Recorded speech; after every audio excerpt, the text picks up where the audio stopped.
Antes de que Dios comience a diseñar algo, ya lo terminó. Ya Dios ve el producto acabado. Pero en medio de ese diseño también necesitamos entender que hay procesos. Lo que quiere decir que para entender bien el diseño, lo primero que necesitamos es hacer volver al Génesis. La palabra Génesis significa principio. ¿Por qué? Porque fuimos diseñados, dice según Génesis, a su imagen y semejanza. Génesis dijo que nos hizo a su imagen y semejanza. Si quiero entender diseño, necesito entender que Dios me hizo a su imagen y semejanza. Lo que quiere decir que dentro del diseño de Dios estaba pensado que a medida que yo caminara por la tierra, que a medida que usted caminara por la tierra, lo reflejáramos a Él. Por eso necesitamos, para poder entender diseño, poder conocer cada vez más a Dios. Pero hay algo muy importante, que hay 4 elementos que son básicos para que podamos entender diseño. Creo que lo tengo detrás de mí. Y el primero es propósito. ¿Por qué el primer diseño? ¿Por qué ese primer elemento básico que necesitamos entender para poder entender diseño es básico? El propósito. ¿Por qué? Porque el propósito revela el para qué fuiste creado. Tú fuiste creado con un propósito específico. Pero juntamente con ese propósito que fuiste creado, también se te entregan dones, también se te entregan talentos, también se te entregan recursos, también se te entregan habilitaciones especiales. ¿Sabe para qué? Para que puedas alcanzar ese propósito con el cual has sido diseñado. Vas a recibir habilitaciones especiales, pero entre tanto que caminas en rumbo a ese propósito, el fin con el cual Dios te diseñó, van a haber procesos. Procesos son las formas que Dios usa. ¿Para qué? Para moldearme, para entrenarme, para equiparme. Esos procesos van a ser la forma que Dios va a usar para equiparte, para entrenarte, para moldearte, para el alcance del propósito. Y una vez que ya fuiste moldeado, que ya fuiste equipado, que ya fuiste entrenado, que ya fuiste literalmente procesado, vas a entrar en un estado de madurez. Ese estado de madurez no es un estado estático, sino es un estado progresivo, porque continuamente nosotros siempre vamos a estar madurando. A medida que estemos conectados con Dios, siempre vamos a estar madurando. Lo que significa que cuando llegamos a ese estado de madurez, escuche bien, hay 3 cosas básicas que vas a manifestar: permanencia, coherencia y obediencia. La permanencia, porque lo hemos visto en los días anteriores que hemos estado estudiando en Juan 15, que Jesús dijo: si ustedes permanecen en mí y yo permanezco en ustedes, ustedes van a poder dar mucho fruto. La permanencia, la conexión es lo que va a hacer que nosotros podamos dar fruto. Pero también la coherencia va a manifestar un nivel de madurez, porque la coherencia tiene que ver en la conexión entre lo que yo hablo, en lo que yo pienso y lo que yo actúo. Necesitamos ser coherentes entre lo que creemos, lo que pensamos, lo que hablamos y lo que actuamos. Habla de un nivel de coherencia. Mi madurez va a manifestar esa coherencia, pero también va a manifestar obediencia. Entonces, una vez que ya conocemos, entendemos propósito, una vez que ya entendemos que vamos a necesitar pasar por un proceso, que ese proceso nos va a equipar, nos va a moldear, nos va a formar, pero también nos va a llevar a un nivel de madurez, entonces estaremos listos para entrar en ese diseño que Dios estableció para mí y estableció para ti. El diseño tiene como característica número 1 que establece la ruta o el plano que Dios establece para que yo llegue allí, pero también muestra al final el producto acabado.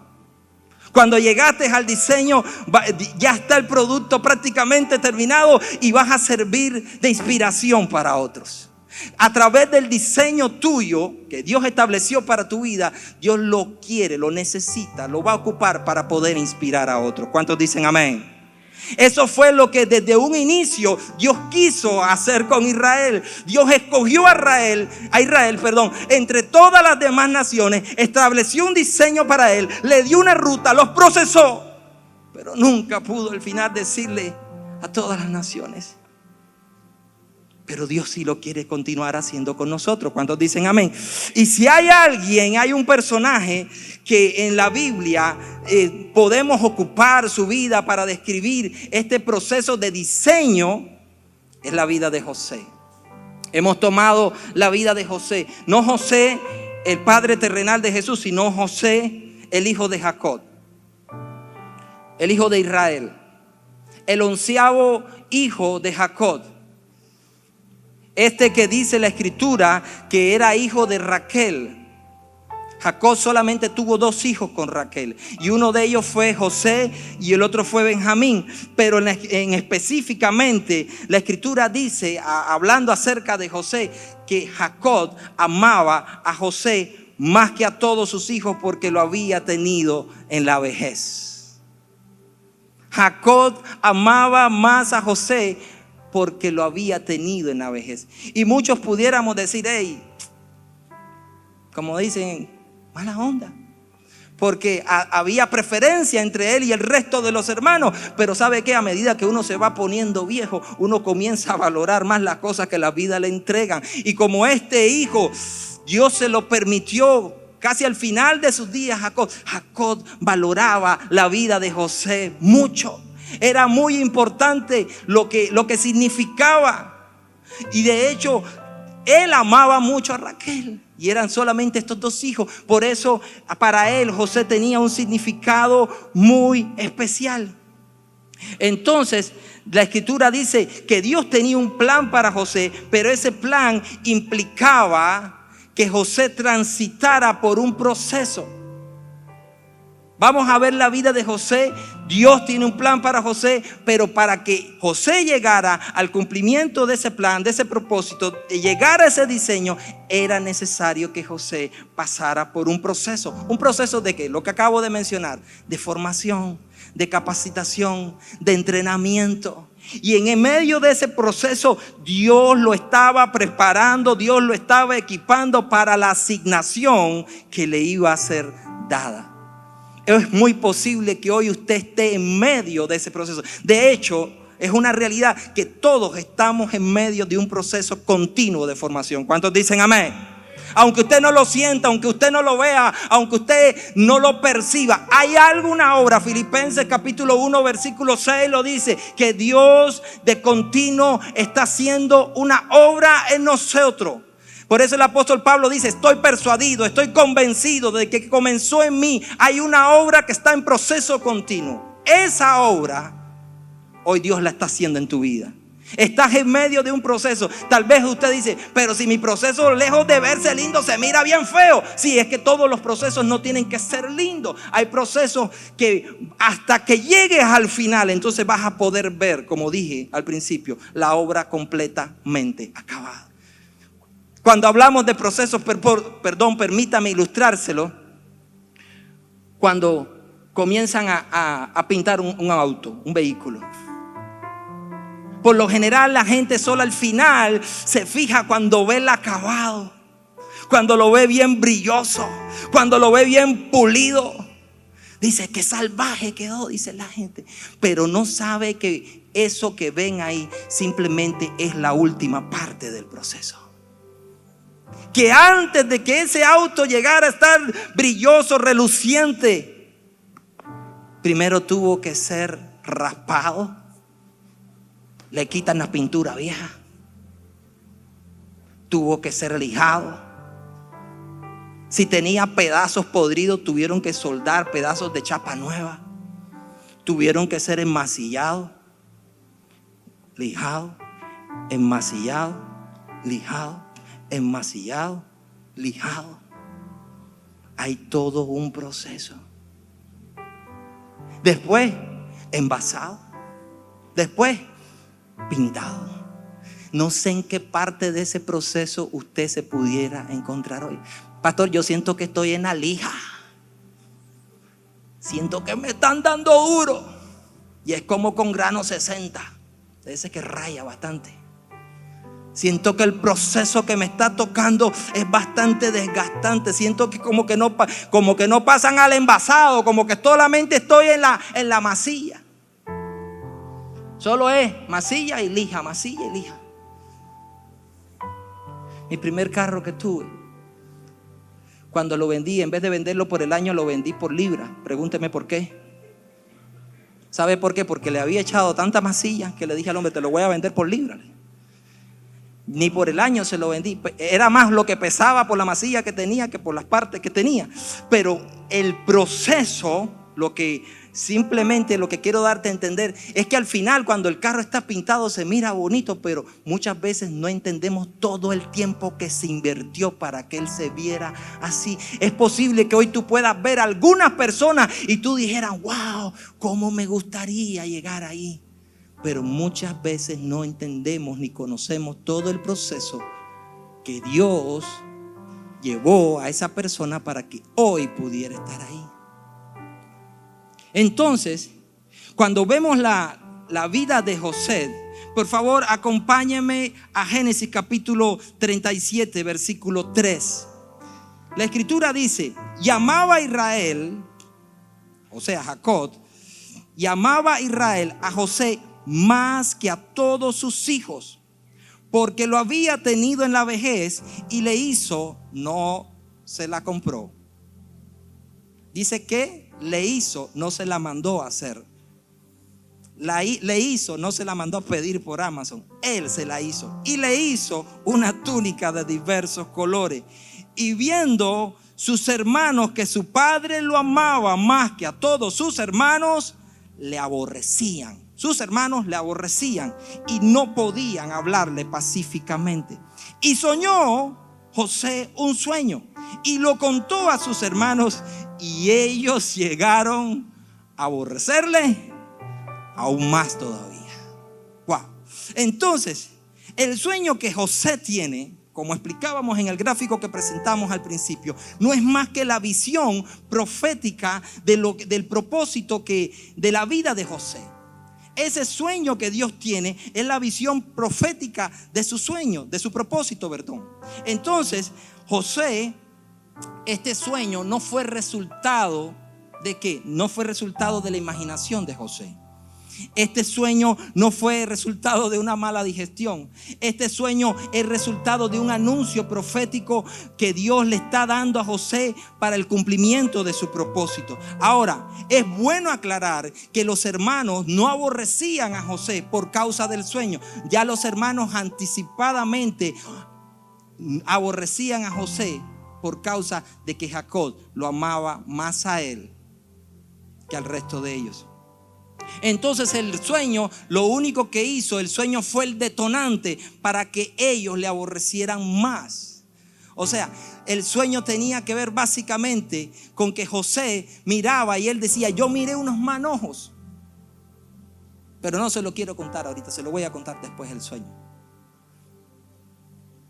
Entonces, ¿por qué aborrecían a José sus hermanos? Número uno, porque era el favorito del padre. Número dos, porque le traía informe al padre de que del mal testimonio. Los hermanos tenían mal testimonio, los hermanos andaban haciendo cosas malas y José era el que le traía el informe al papá. Papá, fíjate que mis hermanos, y entonces por eso les caía mal.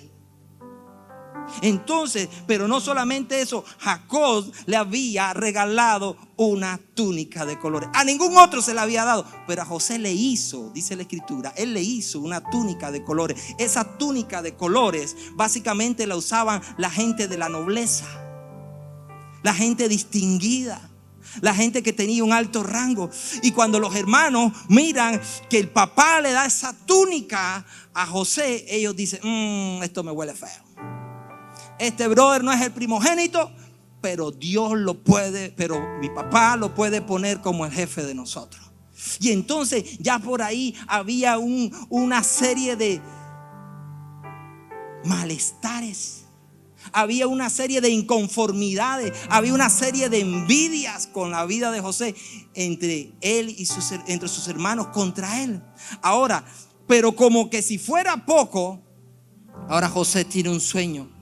Y en ese sueño que José tiene, él no tiene la interpretación. Preste atención. José tiene un sueño, él viene, se lo cuenta a los hermanos, pero José no tiene la interpretación del sueño. Los hermanos son los que interpretan el sueño.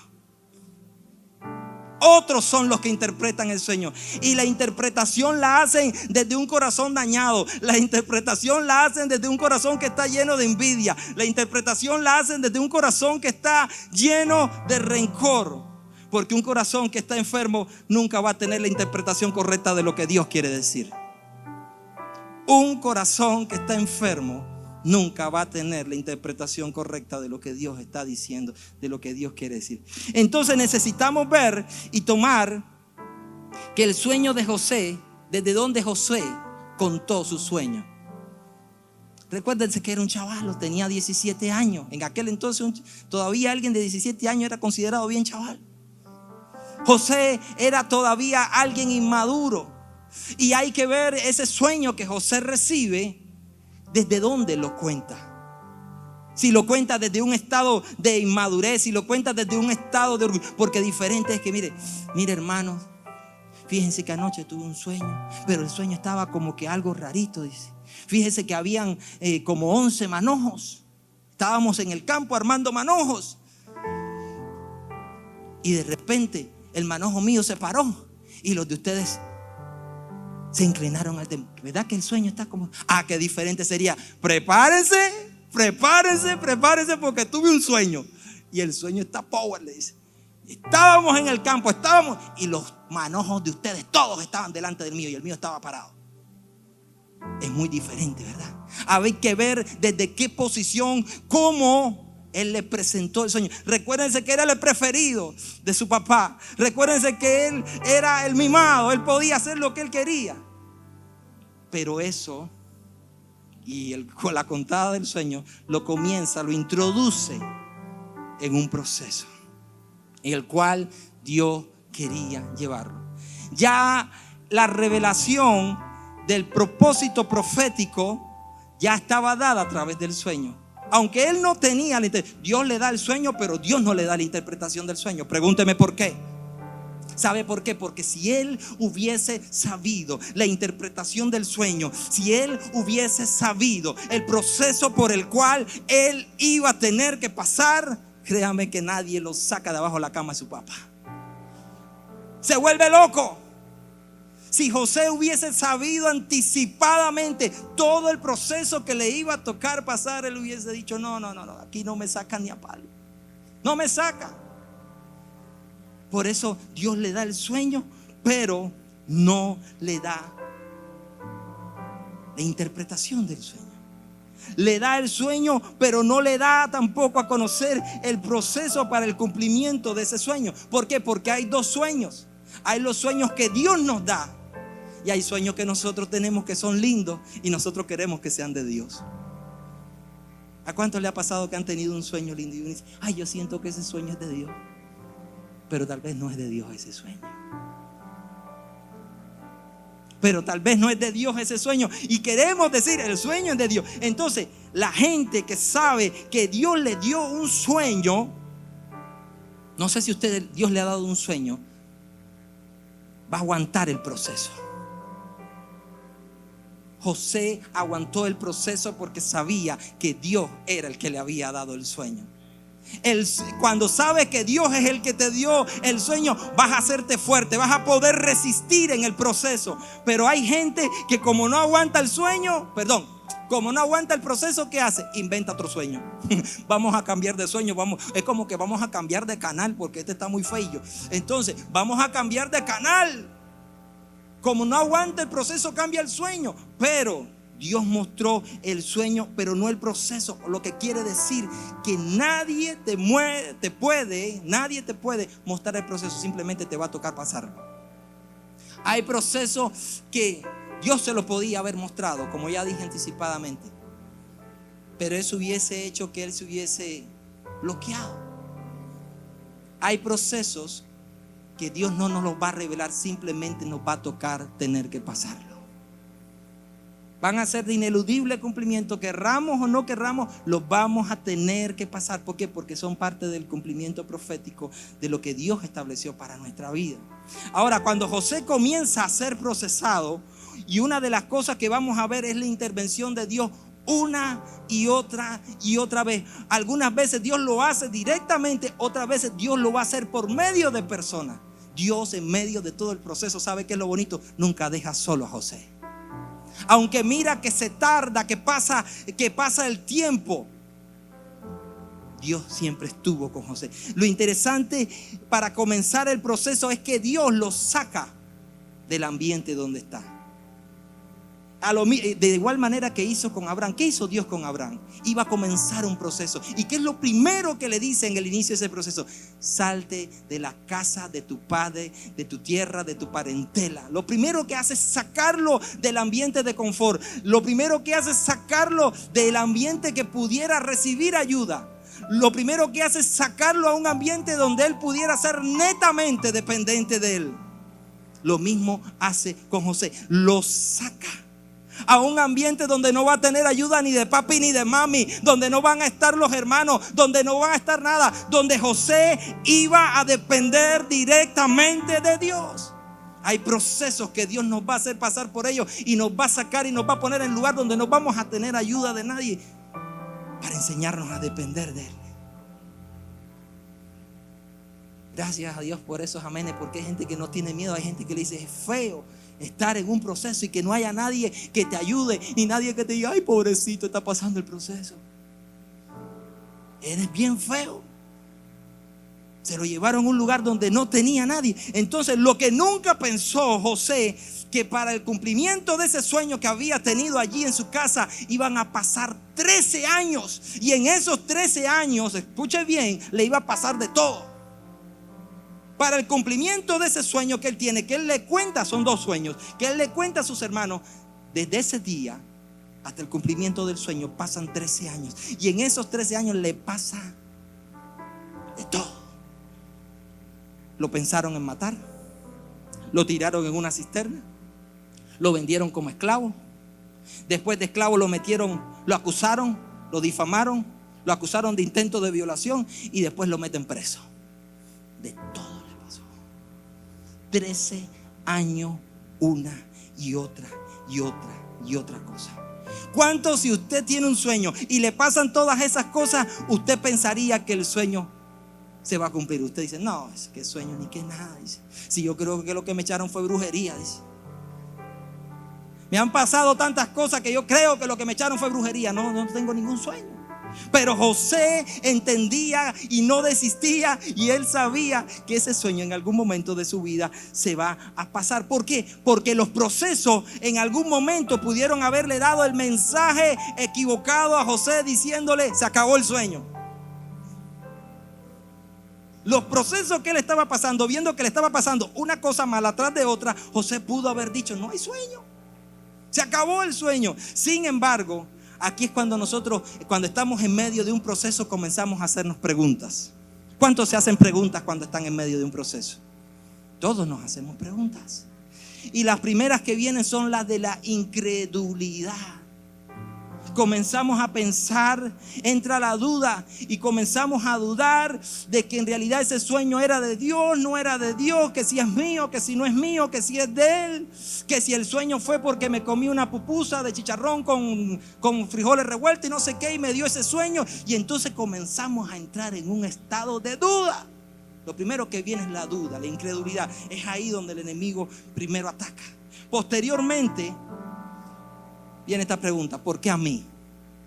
Comienzan las comparaciones. ¿Por qué a mí, Señor? Nos comenzamos: ¿por qué a mí? Yo miro que hay gente que no le pasa nada. ¿Por qué a mí? Y entonces comenzamos a intentar cuestionar a Dios. Comenzamos a compararnos, comenzamos a quejarnos. Lo otro que se comienza a establecer es un espíritu de culpabilidad. ¿Qué hice mal? Algo hice mal, seguro. Entonces el enemigo quiere comenzar a establecer un espíritu de culpabilidad en medio de los procesos.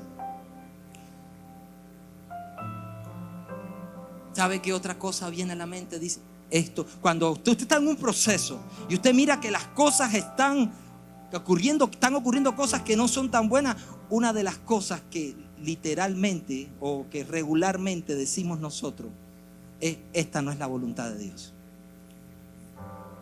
Esta no es la voluntad de Dios. Apenas pasa algo medio malito, dice: no, esto no es, porque fuimos mal enseñados en ese sentido. Que si algo íbamos a hacer y apenas ocurría algo malo, eso no era la voluntad de Dios. Que para que algo fuera la voluntad de Dios, todo no tenía que salir bien. Falso. Fuimos mal enseñados. Le voy a poner un ejemplo. Después de Jeremías, después del llamado de Jeremías, uno de los llamados más claros que hay en cuanto a propósito, asignación y cumplimiento de ese diseño es Pablo. Pablo, por medio de Ananías va a donde está Pablo y Ananías recibe una visión y Ananías le dice a Pablo: Ananías, el Señor te ha escogido como un instrumento, valga la redundancia, escogido para que lleves mi nombre a presencia de los gentiles, los reyes y los hijos de Israel. El Señor te ha escogido. Pablo tenía bien claro cuál era su propósito. Pablo tenía bien claro para qué Dios lo había escogido. Pablo tenía bien claro cuál era su asignación. No tenía duda absolutamente de ello. Después dice la Escritura que estaban en la iglesia de Antioquía y estaban ayunando y estaban orando. Y ahí viene el Espíritu Santo. Dicen: apártenme a Bernabé y a Saulo. ¿Para qué? Para la obra que yo lo he escogido. Entonces, la pregunta es: ¿lo que Pablo comienza a hacer era la voluntad de Dios o no era la voluntad de Dios? Pregunto, ¿lo que Pablo iba a hacer era la voluntad de Dios o no era la voluntad de Dios? Amén, era la voluntad de Dios. Dios se lo había revelado, Dios se lo había dicho, Dios se lo había confirmado. Entonces la pregunta es: si era la voluntad de Dios, ¿por qué lo apedrearon? Si es la voluntad de Dios, ¿por qué lo azotaron? Si era la voluntad de Dios, ¿por qué lo encarcelaron? Si era la voluntad de Dios, ¿por qué sufrió naufragio? Si era la voluntad de Dios, ¿por qué lo picó una serpiente? Si era la voluntad de Dios, ¿por qué pasó todo lo que tuvo que pasar? Le doy la respuesta. Filipenses capítulo 1 versículo 12. Pablo está preso en Roma y le escribe una carta a los filipenses. Y mire lo que dice él al respecto de todo lo que dije anteriormente. Dice: quiero que sepáis, hermanos, que las cosas que me han sucedido, las picadas de serpientes, las pedradas, los latigazos, las cárceles, los atropellos, todo lo que me han hecho, todo lo que me ha sucedido ha redundado más bien para el progreso del evangelio. Wow, Pablo tenía una visión, entendía que las cosas que estaba pasando, que las cosas que estaba atravesando eran parte de un plan de Dios, eran parte de un diseño y que él no debía oponerse porque era parte de un proceso de formación del carácter de Cristo en él, porque había un propósito de llevar el evangelio a los gentiles y él entendía que esas cosas que le estaban pasando, lejos de ser una dificultad, eran una oportunidad para que se predicase el evangelio y otros conociesen a Cristo. ¿Sabe por qué? Porque los que aman a Dios, todas las cosas le ayudan a bien. Pablo entendía: no importa que haya naufragio, no importa que me piquen las serpientes, no importa, porque los que aman a Dios, todas las cosas le ayudan a bien. Me inspira Pablo, porque lejos de mirar una dificultad en cada cosa que le pasaba, miraba una oportunidad para que el evangelio. Es más, el hecho de que lo picara la serpiente en esa isla donde estaba, eso fue para testimonio. Dice que los nativos de ahí estaban asombrados. Y inmediatamente ya Pablo es llevado para que predique, para que sane a un anciano. Inmediatamente, porque los que aman a Dios, todas las cosas, aún las cosas malas, Dios las vuelve a bien para nosotros. Entonces, no hay cumplimiento. Le voy a dar algunos tips acerca de procesos. Lo voy a decir rápido porque me queda poco tiempo. No hay cumplimiento de sueños sin proceso. Para que el sueño se cumpla es necesario que pasemos el proceso. Lo segundo es: el proceso te habilita, el proceso te prepara, el proceso te equipa para el cumplimiento del sueño. Pero el proceso también te da el acceso para la asignación que Dios estableció para tu vida. El proceso te va a abrir la puerta, te da el acceso para la asignación que Dios designó. Lo mejor cuando viene el proceso no es decir, orar y decir: Señor, cámbiame el proceso, sino más bien orar y decir: Señor, cámbiame a mí en medio del proceso. Porque queremos que el proceso cambie, pero muchas veces nosotros somos los que no queremos ser cambiados. El objetivo del proceso no es cambiar mis sueños, sino es cambiar mi carácter. ¿Entiendes? El proceso no te hará más fácil la vida, pero sí te va a hacer más fuerte. Cuando pasamos los procesos, aprendemos a resistir. Cuando pasamos los procesos, aprendemos a aguantar. Cuando pasamos los procesos, aprendemos a tener paciencia. Cuando pasamos los procesos, aprendemos a confiar más en Dios. No se nos va a hacer más fácil la vida, pero sí nos vamos a hacer más fuertes en el Señor. El proceso trae formación de carácter, trae disciplina. Y en medio de todas las circunstancias que José le tocó pasar, José lo pudo experimentar y lo pudo ver. Entonces, para comprender el proceso del carácter, de la formación del carácter de Cristo en nosotros, es necesario entender lo que significa la palabra carácter. La palabra carácter viene de la palabra griega que significa carácter, con lo mismo que carácter, lo único que con J, carácter, que denota que grabar, imprimir algo. Es algo que se graba, es algo que se imprime, es algo que es prácticamente irreversible. Cuando Pablo habla acerca de que no se acomoden a este siglo, sino que renueven su mente, sean transformados por medio de la renovación o de la transformación. Cuando habla esa palabra transformación, es metamorfos. Y esa palabra metamorfos significa un proceso de transformación que es literalmente irreversible.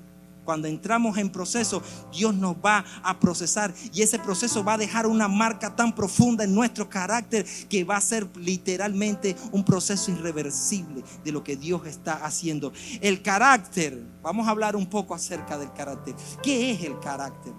Porque eso es algo que Dios va a formar. Si Dios, imagínense a José con muchos dones, con muchas habilidades, pero sin carácter. ¿Cuánta gente usted conoce que tiene muchos dones, tiene muchas habilidades, pero no tiene carácter? Y nunca lo ve lograr nada, nunca lo ve coronar nada, nunca lo ve alcanzar nada. Pregúnteme por qué. Porque le hace falta carácter. ¿Y qué es lo que revela? ¿Qué es lo que da? El carácter se va a manifestar en una persona. ¿Sabe cuándo es el momento que más rápido se manifiesta el carácter en una persona? Cuando está en medio de una crisis o una adversidad. Usted quiere conocer una persona, no cuando esté bien, cuando esté serena, cuando esté fresca. No. Espere que venga un momento de adversidad. Lo primero que va a manifestar, ¿qué cosa va a ser? Su carácter. Eso va a ser lo primero que va a manifestar. Pero el carácter en una persona va a revelar se revela a través de su forma de comportarse. Se revela a través de su forma de hablar. Se revela a través de sus decisiones, aunque usted no lo crea. Se revela a través de su comportamiento.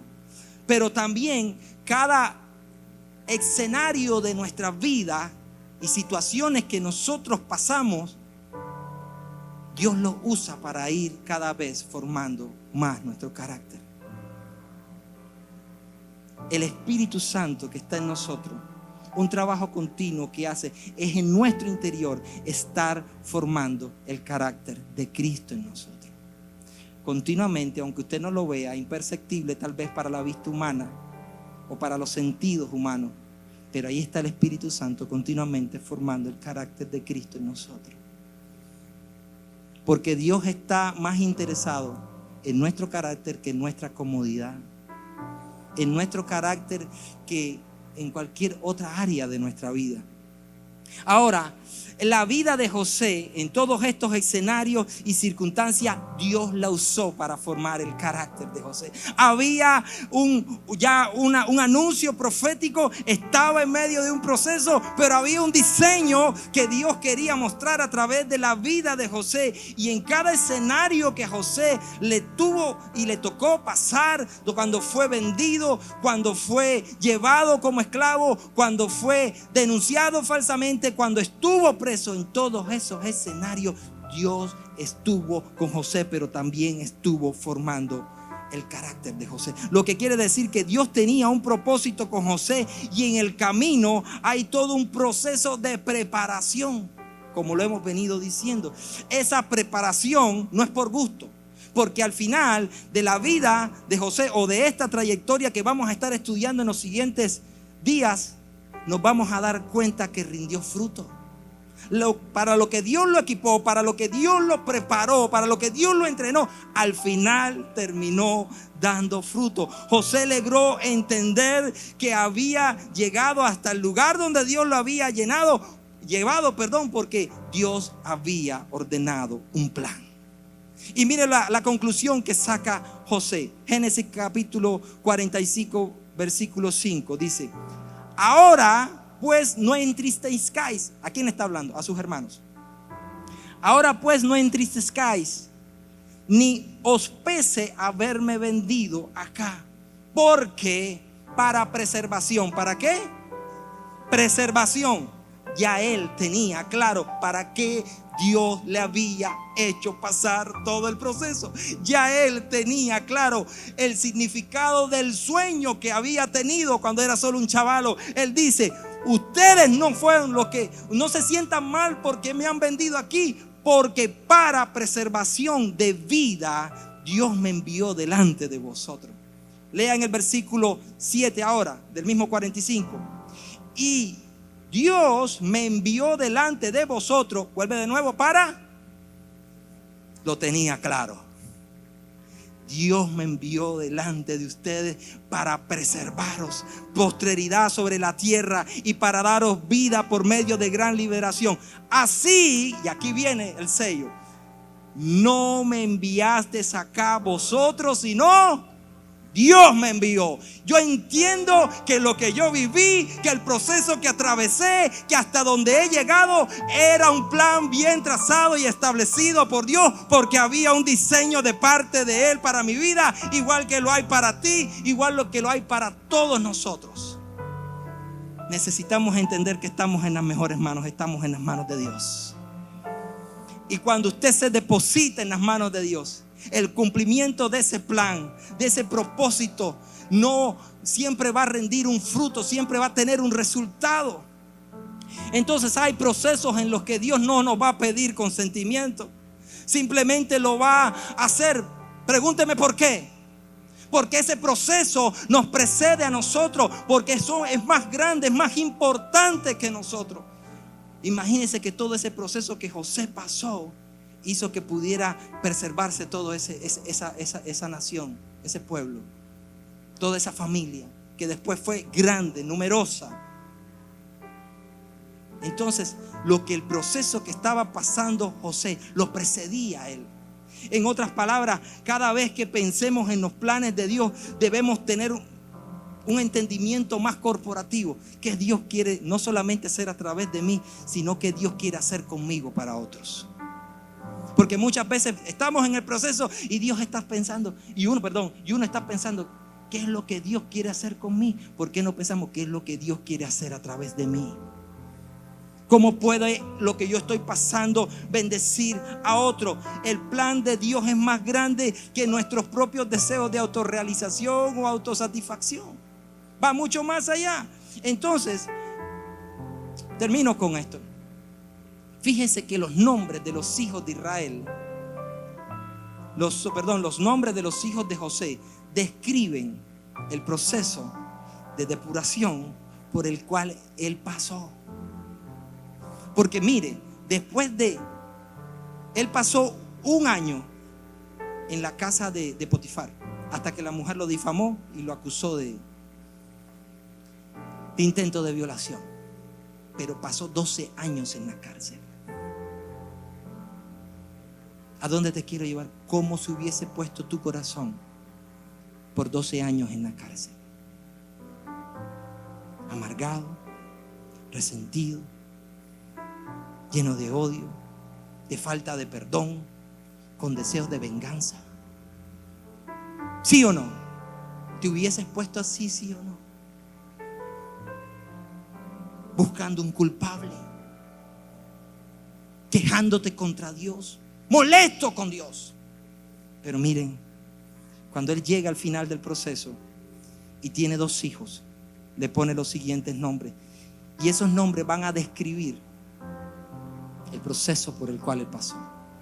Génesis 41, versículo 51. Y llamó José el nombre de su primogénito Manasés, porque dijo: Dios me hizo olvidar todo mi trabajo y toda la casa de mi padre. Y llamó el nombre de su segundo hijo Efraín, porque dijo: Dios me hizo fructificar en la tierra de mi aflicción. Primero olvidó y después, diga conmigo, fructificó. Primero olvidó. Al primero lo llama Manasés, porque dice: Dios me hizo olvidar. Y preste atención, cuando está hablando atención, no es cuando está hablando de que se le olvidó, no es que se le olvidó mentalmente, porque los psicólogos que están aquí saben que cuando hay una experiencia tan traumática como lo que la experimentó José en su adolescencia, eso va a establecer una huella psíquica en su memoria, va a estar allí marcado para toda su vida. Pero él había logrado olvidar en el corazón. Él había logrado olvidar en el asiento de sus emociones y de su voluntad. Él había logrado soltar. Él había logrado perdonar. Él había logrado superar el no llenarse de amargor, ni de rencor, ni de falta de perdón. Por eso dijo: Dios me hizo olvidar todo mi trabajo y toda la casa de mi padre. Pero después viene y dice: Dios en la tierra. ¿En cuál tierra lo hizo fructificar? En la tierra de su aflicción. Tal vez hoy estás en un proceso y tú dices: siento que estoy en un proceso de aflicción. Te tengo una buena noticia. En medio de esa tierra de aflicción, Dios te puede hacer fructificar. En medio de ese proceso que estás pasando, que mira que como no hay respuesta, que como no hay salida, si hoy preparas tu corazón, te despojas de todo odio, de todo resentimiento, de toda amargura, de toda queja, Dios te puede hacer fructificar en medio de la tierra de tu aflicción. Hay un parecido extraordinariamente similar en el proceso de José a la obra de Cristo. Envidiado, vendido, humillado y exaltado. La Escritura dice que por cuanto Él se humilló hacia lo sumo, estoy hablando de Jesús, por cuanto Él se humilló hacia lo sumo, Dios lo exaltó hacia lo sumo y le dio un nombre que es sobre todo nombre, delante del cual toda rodilla se doblará y toda lengua confesará que Jesús es el Señor. Él es la causa, Él es el motivo por el cual nos encontramos hoy aquí. Él es la causa, Él es el motivo de por qué hacemos lo que hacemos, de por qué creemos lo que creemos. Él es el centro de esta iglesia, Él es el centro de nuestra vida. Eso nos ayuda a entender eternidad. Por eso hemos estado hablando de eternidad, porque no hemos entendido. ¿Sabe que cuando yo estaba comenzando en el Evangelio, yo tengo aproximadamente 30 años en el Evangelio? Y cuando yo estaba comenzando en el Evangelio, la teología de aquel tiempo enseñaba que eternidad eran las eras antes y después de la creación. ¿Qué significa? Que no había eternidad en el presente. ¿Están entendiendo los conceptos? Cómo van cambiando, cómo la revelación va siendo progresiva. Hoy entendemos que lo que hacemos hoy afecta a la eternidad. ¿Están conmigo? Entonces, hace unos días atrás el pastor Arsenio decía algo como esto: Dios está introduciendo a la iglesia en una nueva temporada. Y cuando hablo iglesia, te estoy hablando a ti, te estoy diciendo, eso tiene que ver contigo. Dios está introduciendo a la iglesia a una nueva temporada, donde hay un vino nuevo que está entrando. Hay un vino nuevo que está entrando, y ese vino nuevo viene con una nueva revelación de adoración, de intercesión, de evangelismo. Viene con una visión diferente. Pero ¿saben qué es lo bonito? Él lo mencionó. Él dijo: Pero ese vino nuevo que va entrando, porque en el pasado cada vez que venía algo nuevo, ¿saben qué hacíamos? Desechábamos lo viejo. Pero ahora no, ahora ese vino nuevo se va a fusionar con lo viejo. Y cuando digo eso, yo fui el primero que dije amén, porque yo soy de los viejos que quieren lo nuevo. ¿Por qué? Porque lo viejo se va a poder acoplar, se va a poder adaptar, se va a poder expandir y se va a poder adaptar a lo que Dios está haciendo en este tiempo, en esta temporada. Por eso él hablaba de que es necesario que nos apresuremos, que aprovechemos bien el tiempo. Porque hay un portal que Dios está abriendo para que nosotros podamos alcanzar aquellas cosas que Él ya propuso desde la eternidad. Y necesitamos apresurarnos a ello. Entonces, si usted me pregunta, yo le digo, en el tiempo que tengo en el Evangelio, nunca había visto a la iglesia en un nivel de madurez como el que tenemos hoy. Nunca había visto a la iglesia tener el nivel de madurez, de exactitud profética que tenemos hoy. Dios nos está metiendo en un nuevo tiempo. Y son como olas. ¿Y saben qué es lo interesante de las olas? Que a veces uno la escoge tanto que escoge la mala. No, esta vez no estés esperando. Métete en esta ola,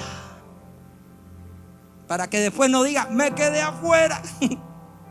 Porque es parte de un plan, de algo que Dios está queriendo hacer y Dios está contando contigo. Tú dices, no, es que con otros, con los que están preparados, con los que tienen habilidades. El proceso de entrenamiento y equipamiento que hablamos también tiene que ver contigo. Tú formas parte de lo que Dios quiere hacer en este tiempo, en esta comunidad. Cierre sus ojos ahí.